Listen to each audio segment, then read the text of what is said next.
We enter the world alone. We leave the world alone. But in the arc of life between birth and death, we're seldom alone. We belong to groups. Groups which organize and sustain our cultures and integrate us into our societies. Family and kinship groups are all that are needed in some cultures, but larger societies need additional groups.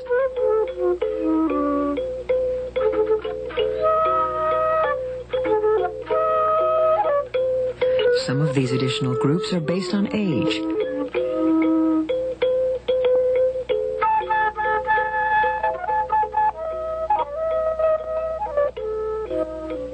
Some on the common interests shared by certain individuals. And still others result from the unequal distribution of wealth, status, and power. All are important to anthropologists who study how these different groups provide stability or integrate change into a culture.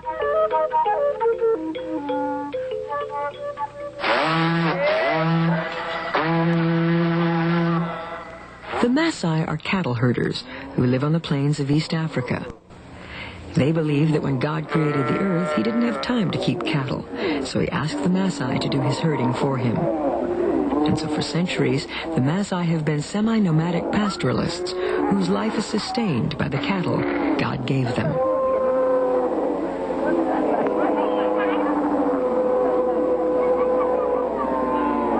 Maasai society is structured by the need to sustain and protect the herd. Defense of the herd and the stability of the group are maintained in part by strong male bonds organized in age sets. Boys are initiated together and move through stages of the life cycle together.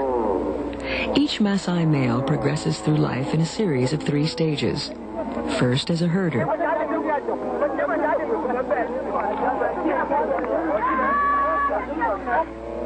Then as a warrior.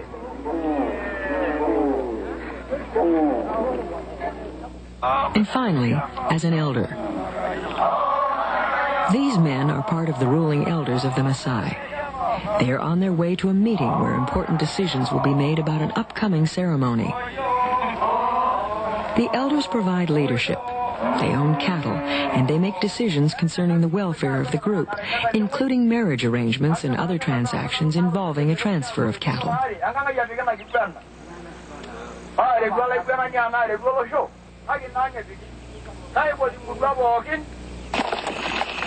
Strong male bonding begins in childhood. Between the ages of 6 and 8, Maasai boys are separated from their families. Living together, they act as herdsmen, charged with cleaning, feeding, and watering the cows. In the search for water, the boys must sometimes herd the cattle more than 20 miles a day.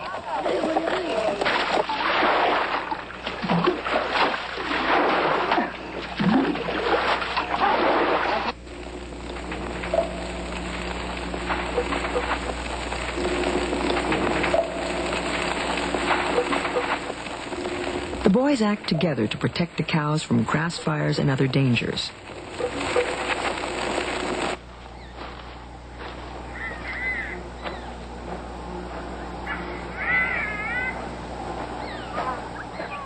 All their activities promote an atmosphere of cooperation and camaraderie that is expected to last a lifetime.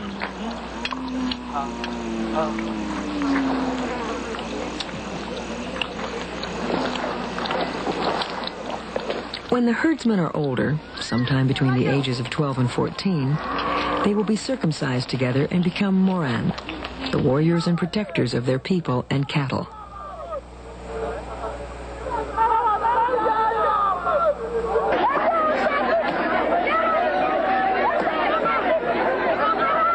Here the Moran of one tribe compete against the Moran of a neighboring tribe in a ritualized battle, honing their warrior skills.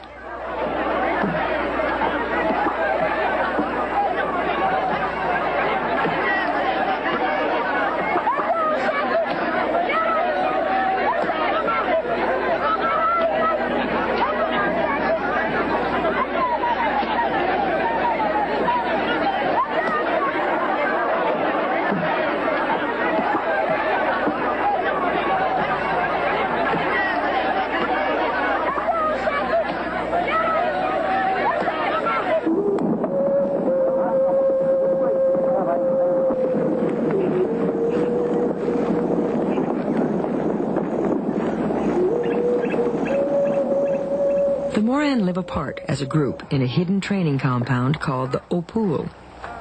Together they build their residence away from the main village and carefully camouflage it.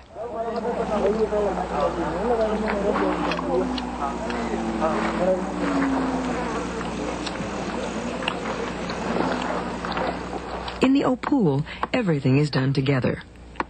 The Moran perform the domestic chores traditionally done by women, for they must remain bachelors while they serve a full 7 years as warriors. This reduces competition with the elders for eligible women.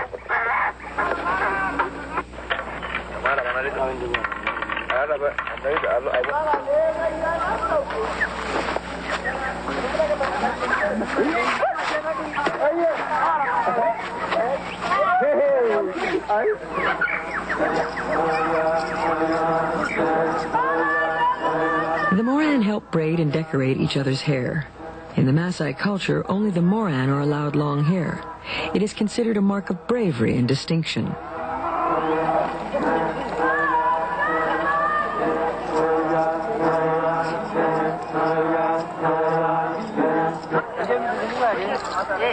When the Moran are ready to be ruling elders, their heads are shaved by their mothers, a rite of passage symbolizing their new status in the tribe.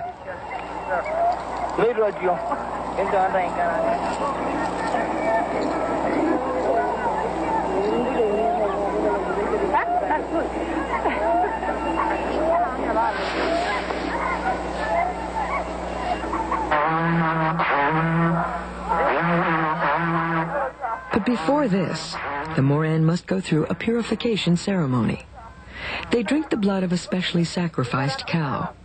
The blood will strengthen them spiritually and physically. Undergoing such a rite of passage together further reinforces their common values and group solidarity. Age sets among the Maasai provide a formal means of organizing the essential tasks of protecting and governing the society.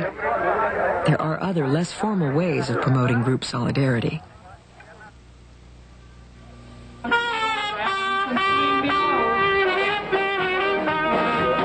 Charlie Mitchell, and we're all at the Blue Goose, and they are in Northport, Maine. Here about 4 miles south of Belfast on Route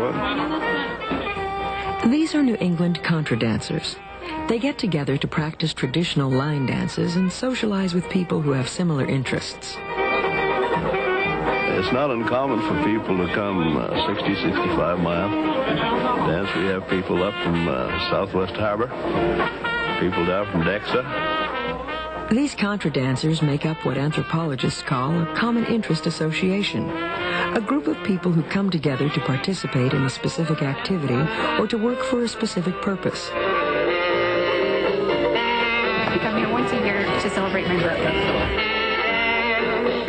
I used to come 30 years ago, and I didn't come for years and years and years. And I came back about 2 years ago, and I couldn't believe it. It took me right back into the music was the same policeman taking tickets. I suppose that we're probably the only ones left around here anyway that is doing the same thing. We just stick to the old music, and I suppose there's some nostalgia in coming here. For some people, there is to me. I like the old tunes.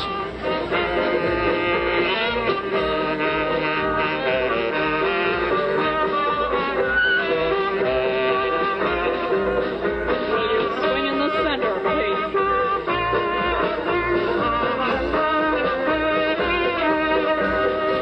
When I first come here, it wasn't much, really just a shell. It was, that's the way they built dance halls back in those days, was put in a good floor and just enough building to keep people dry. When I came when I was quite young, it's a lot different.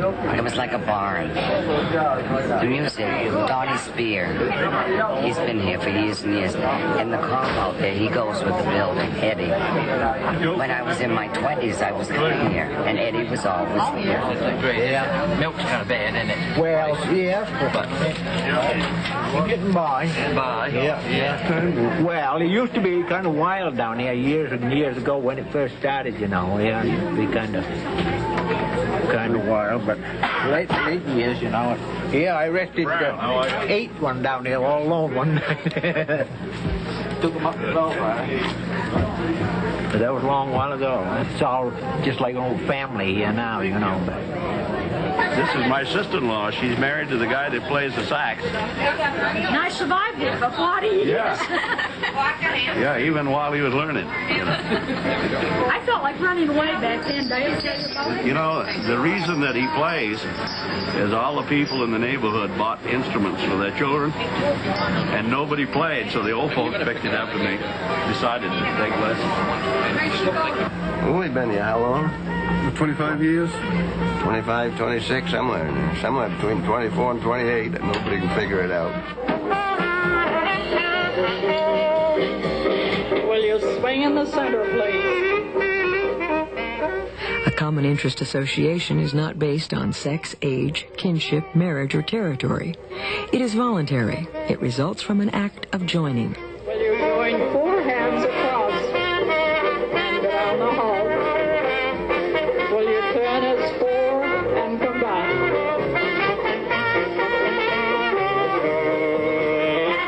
Ladies, cross over and cross back.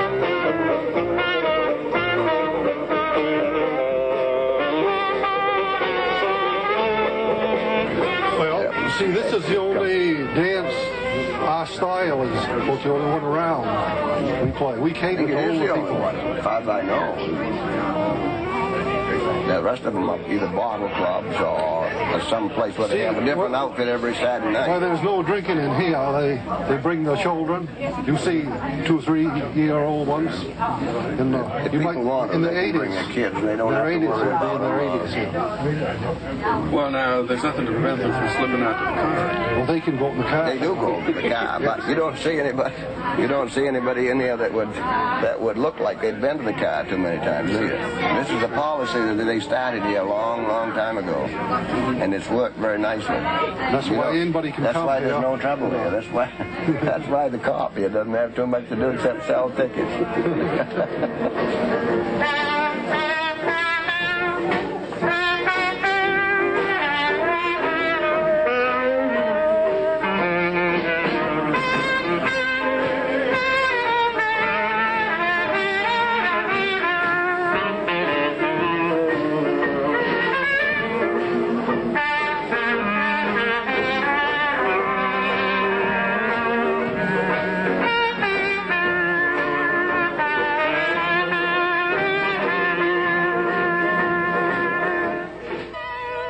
Common interest associations have helped enrich and organize society for thousands of years. They still serve select functions in traditional cultures today. And in urban industrial societies, their diversity is remarkable. Some cut across ethnic, age, gender, and regional ties. Some are reinforced by such ties.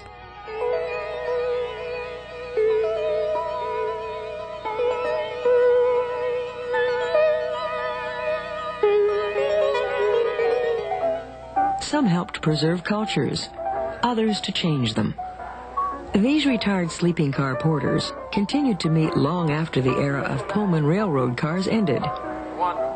They are the last of a long line of porters that span 100 years of American history. The Common Interest Association they formed helped to change the nature of the society we live in today.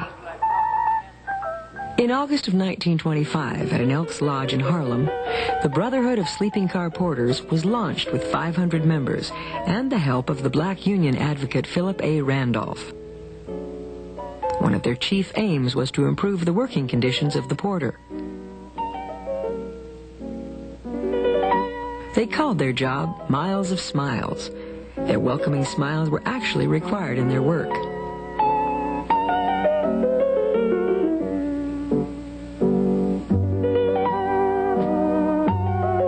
In the 1920s, it was about the best job a black man in the United States could get, and the Pullman Company knew it.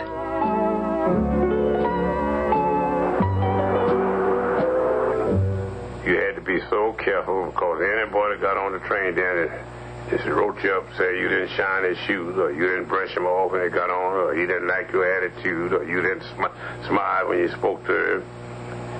He call you in and dress you down and put you in the streets probably for 10 days. Now, you didn't miss a whole lot of money because they won't pay you nothing now. In those days, only a few blacks were accepted into white unions, and there were no black unions.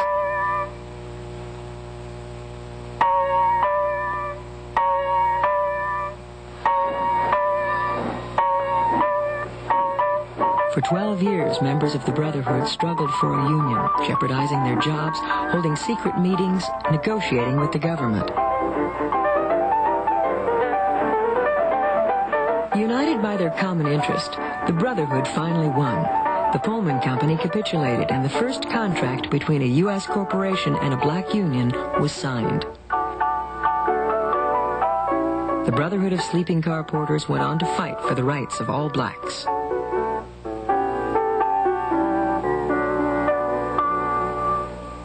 I want it to be known that the humble Pullman porter, the man who had been kicked around and shoved around and worked without adequate pay, was the man that stimulated and worked for and fought for this boycott in Montgomery. Transformed into an oasis of freedom and justice. I have a dream.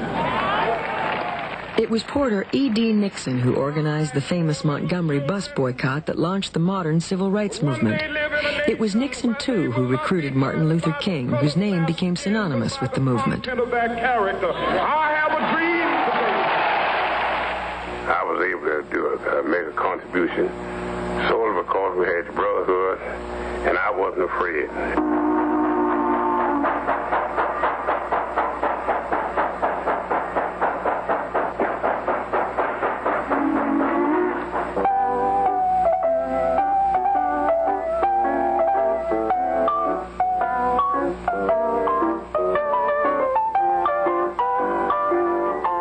The Brotherhood of Sleeping Car Porters changed history and affected countless people outside their own group.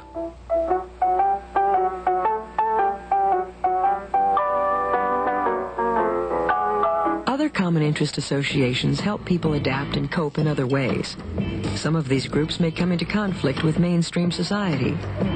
Being part of a group like the Young Skulls gang in the Bronx area of New York provides a sense of power and identity that these teenagers can rarely find on their own.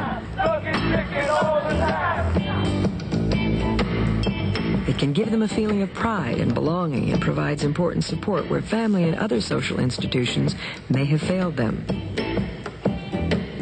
Like most common interest associations, the Young Skulls have their own values, rules, and internal organization.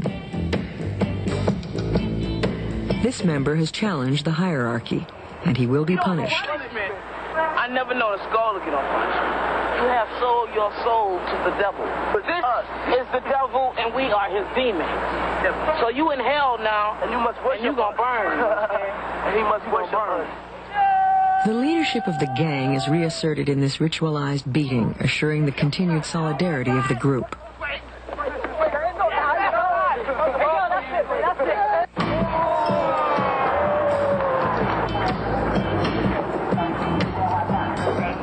Sometimes members join willingly. Other times they join because they fear the consequences of not doing so.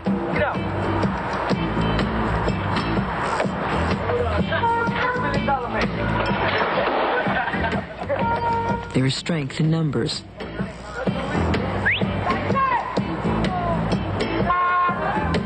Their antisocial acts may reflect their deep frustration, their perception that they lack the possessions and opportunities that many others have.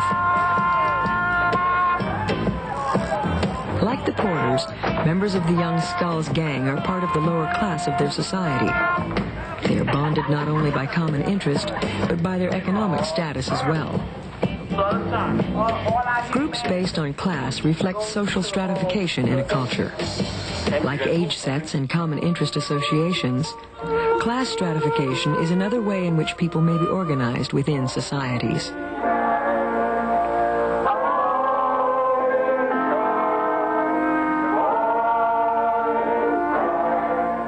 In many stratified societies, one's status is largely determined at birth. But in the United States, membership in a class can be either acquired at birth or achieved. This family did some of both, and now lives on an island of comfort off the East Coast.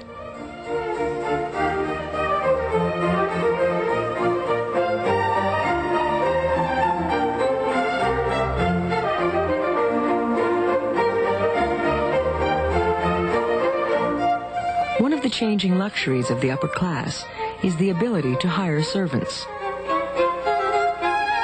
Fewer people can afford to have them, for one thing, because of inflation, and the pay is astronomical. It goes up all the time, right along with inflation.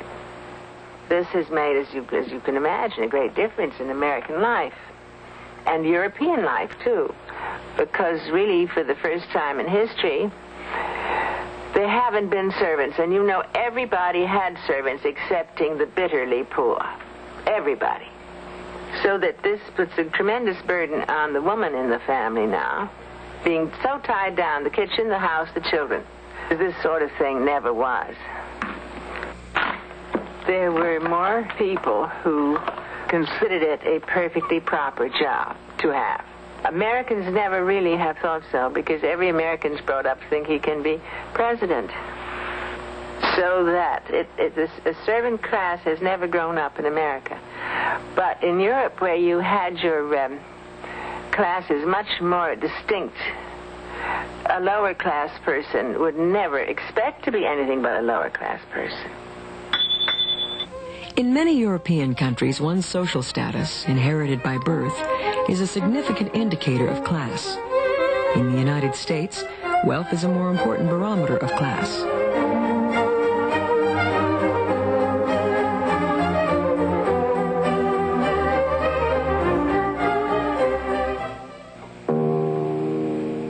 In South Africa, whether one was born white or black made all the difference. Until the election of its first black president in 1994, whites controlled both the political and economic system. South Africa is a nation created by European colonialists. Under a system known as apartheid, blacks could not own property in most of the country. They couldn't marry whites and were not allowed to vote. Nelson Mandela, South Africa's first black president, inherited a system in which whites, who made up only 13% of the population, controlled 86% of the country's land and more than 90% of its wealth. This woman works as a servant in the suburbs of Johannesburg to pay for the education of her daughter, who must live hundreds of miles away. Her only son died of malnutrition. Like a number of other countries in Africa, Asia, and Latin America, South Africa is attempting to reverse the effects of centuries of colonialism, domination by an outside government. India is a modern nation that has experienced stratification both from without and within. Until it achieved independence in 1947, the region was dominated by Britain. British colonial governors imposed their authority onto a social system organized around caste. India's system of caste, in which one's status is determined by birth, is based on religious, economic, and other social factors. In India, the dominant religion is Hinduism. Hindus believe that one's caste is determined by one's moral conduct in a previous life. The idea that one is reborn in human or animal form after death is reincarnation. At birth, one inherits the caste, the occupation, position, and status of one's family. At the top of the social system is the Brahmin, or priestly caste. Next is the military caste, then the merchant and industrial caste. At the very bottom of the social system are the untouchables. While a Brahmin priest purifies himself for a religious ritual, a member of the untouchable caste does the unclean work of preparing the site. A Brahmin may not actually be richer than members of lower castes, but he will always be accorded more respect because it is believed he has earned his status through good behavior in previous lives. The caste system was outlawed as a basis for legal discrimination in India, but it still provides a framework for social and economic distinctions. Though the Indian caste system may seem extreme or unjust to people accustomed to the idea of upward mobility, in reality, all stratified societies, including the United States, are organized around some form of inequity.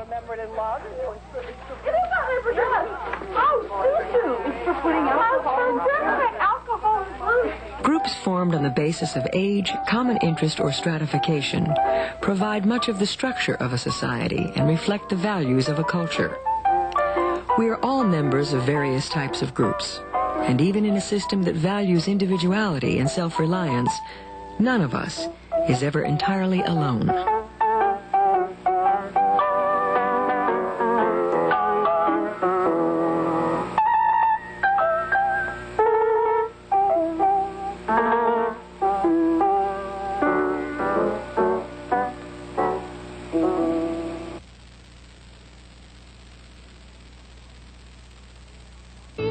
And a crow hop out and swings a little bird. And on you go in circle 6 and don't get mixed. Pretty indication, shut the door and 5 hands round.